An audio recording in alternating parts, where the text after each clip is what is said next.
to show his disciples that he must go to Jerusalem, suffer many things from elders and chief priests and scribes.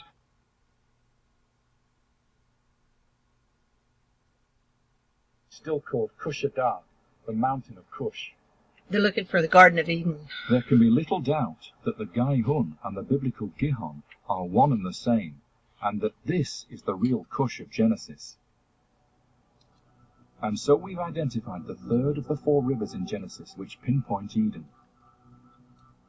The location of the 4th river also slots into place, just where you'd expect it, in the southeastern quarter of our map. It's the river Kezel Uizon, which, if we're right, the biblical author called the Pishon, winding all through the land of Havilah, rich in gold. Gold is still found in the Kezel Uizon today. Indeed, the word Kezel means golden, the golden Uizon. But how can Uizon be the same as Pishon? The answer, as language experts have suggested, lies in the transcribing of an ancient Iranian name into biblical Hebrew, which is a Semitic language. For example, the ancient Manian city of Uishderi is today known by the Arabic name of Pishdeli. The Iranian letter U has become a Semitic P. In the same way, the old Iranian river name, Uizon, has been converted into Semitic Pishon by the biblical author. Now the last piece of the geographical jigsaw puzzle. Remember the biblical story of Adam's 2 sons, Cain the farmer and Abel the shepherd.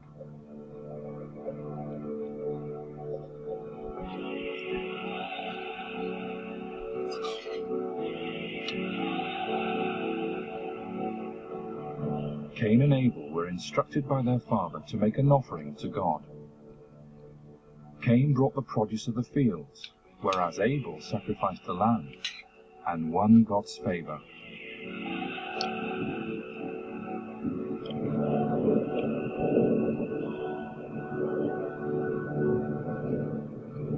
Bitterness and resentment grew in the heart of Cain, and in a fit of jealousy he committed the most grievous sin of all.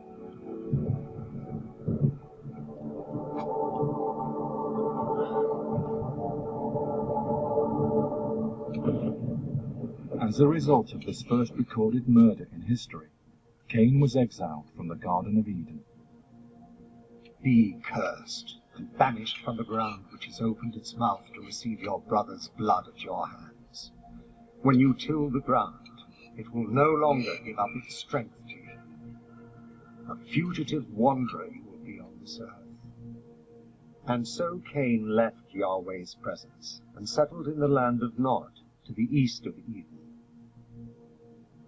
And that's the crucial bit of the text, in the land of Nod to the east of Eden. Amazingly, the eastern region of our map bears the names Upper and Lower Nokti, and Nokti means belonging to Nokt. Could this be the Nod of Genesis? It was common practice for the biblical writer to change foreign names into Hebrew words. Nod simply means wanderer, and Cain was indeed a fugitive wanderer. We've found the rivers Gihon and Pishon, and even perhaps the land of Nod. It's now time to make the final step into paradise, westwards into the Garden of Eden. The valley of Tabriz beckons, and we're ready to return to Paradise Lost. I joined the army after 9/11. I went to Baghdad, Iraq. 2 anti-tank mines blew my Humvee up. Adam in Eden, about 1,000 years before the first cities were built in ancient Sumer, towards the end of the Stone Age. So from that point of view, who was living here at that time? Archaeology has revealed the valleys of the Zagros Mountains in western Iran to have been crucial locations during the Neolithic Revolution. But why do anthropologists see this as such a momentous era in human history? The Neolithic Revolution was probably the most important breakthrough that humanity's ever made in terms of change of life, because it's basically the foundation stone upon which the historical civilizations are built. we're basically talking about the beginning of farming, the beginning of the domestication of animals, growing crops in the fields around the permanent village. Now, it wasn't long before these villages became towns, and eventually these towns became cities, because without farming, there would never have been a city on the face of the earth. We are the inheritors of that Neolithic revolution, so this really is our point of origin. Not surprising, then, that this is the location for the creation story. And here, near the summit of Mount Sahand, in the troglodyte village of Kandavan, you can almost touch the primeval world of Neolithic Adam. We learn from the creation mythology of ancient Mesopotamia that man was created in the likeness of the gods by combining the clay of the earth with the blood of a slain god. And the Neolithic people here used the red earth or clay in their rituals, taking it from the red mountain overlooking the garden. Our main knowledge about the use of red ochre is in burial rituals. The bodies were covered with red ochre, and sometimes just the bones. And I think what this shows is the symbolism used by early human beings. As we are born into this world covered in blood, so when we leave this world and go to the next world, we are also to be covered in blood, which the red ochre symbolizes. According to the Bible, Adam too was made of clay. In fact, the name Adam means red earth.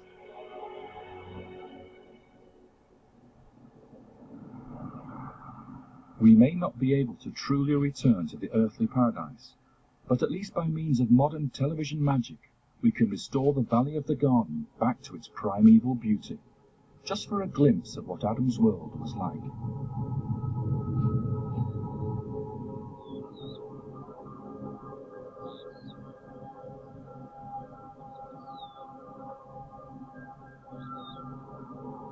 Climatologists tell us that westerly winds brought warm air from the Mediterranean, creating a microclimate in the long, narrow valley. The extra moisture encouraged dense vegetation growth and an amazing variety of fruit-bearing trees, enticing to look at and good to eat. In the deep red soil covering the foothills, orchards of apple, apricot, pistachio and almond grew in abundance. Wild vines entwined the sloping terraces, heavily laden with bunches of sweet green grapes. One of the Mesopotamian words for vine is the word used in Genesis for the tree of life. And through the valley flowed the river of the garden, on its way to the marshes of Urumia. This truly was a paradise on earth.